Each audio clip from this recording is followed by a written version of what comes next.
Well, the first thing I would say, when it's very traumatic, there's a shock that happens. And at least I felt like I went into a different kind of a world, a twilight zone for a while. It was very surreal. And it was too much to process all at once. So there was like a shell shock effect. And now, because I had been living in a very spiritual community, the first response was was as a group to have a spiritual response to it. But I, as a human being, which includes the spiritual, but it's not limited to that, it involves a lot of other things that I found, to be experienced fully, and not to resist it, and not to feel it was not spiritual. And I discovered an even deeper spirituality as a result. And I would say that classically, in various traditions, and I come from my early years, the Christian tradition, and studying some of the Christian mystics, they talk about the dark night of the soul, and I had to enter the dark night of the soul, the very heart of darkness, which is a great phrase that from that novel, Joseph Conrad, which is an amazing allegory, of taking that journey into that jungle and what's there that you're going to have to deal with. And so for me, and it turned out to be a door that opened, that invited me to walk through it. And what was there was so much more than the loss of a family. So there were multi-layers.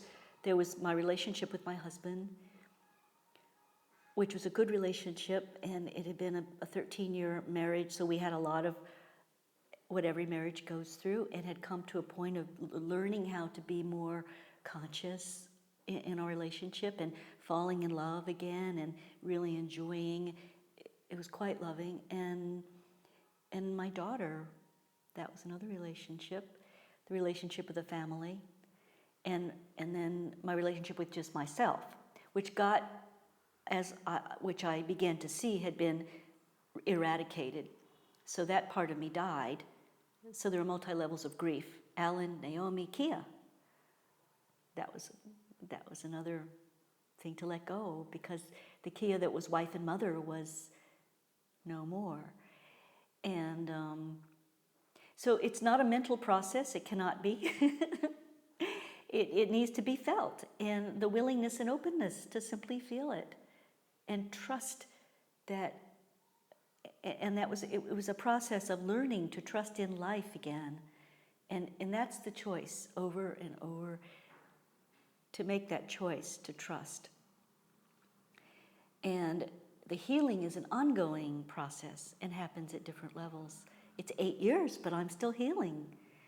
And I don't say, oh my God, I have not recovered, or I don't feel like, oh, when is this ever going to end? It's been a process of ever increasing wholeness and love and embracing life in a new way. The more I continue that journey, the more I'm willing to be triggered. I still get triggered. And sometimes I'm surprised and say, oh my goodness. But it happens, so I have to say, okay. And I think that's where people who've gone through this need to understand how natural and normal, and to be kind and compassionate to themselves, compassionate with others who don't know what to say to you. What is there to say? There are no words, but people want to say, and just be compassionate and receive it all and not mind, but be kind to yourself and take time, slow down, breathe, accept the love that comes your way from everybody with gratitude, and just take it moment by moment, really, and be patient. Patience, and not try to do much at first at all. If you can, allow the space to not be responsible for much except taking care of yourself and whatever way is the most nurturing. And being alone when you need to be alone, and also being with friends when you need to be friends, and letting people know when you need companionship and someone to talk to. Because a lot of times I did not reach out because I felt it would be an imposition. And I didn't want to impose my process on anybody. But the times that I reached out, people were right there for me. Of course they're there for me. And then I realized I needed to, it was learning that balance. So what I would say to people is, don't isolate yourself. Allow alone time, but keep the friendships.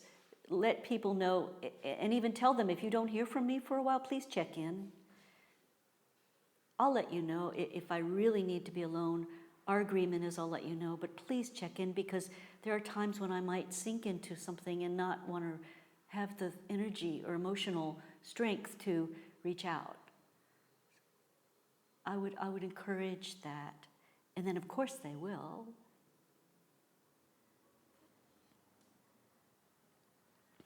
And it's together, I feel that it's together we help each other through these processes. We have so much to give each other. And that was another thing that I learned.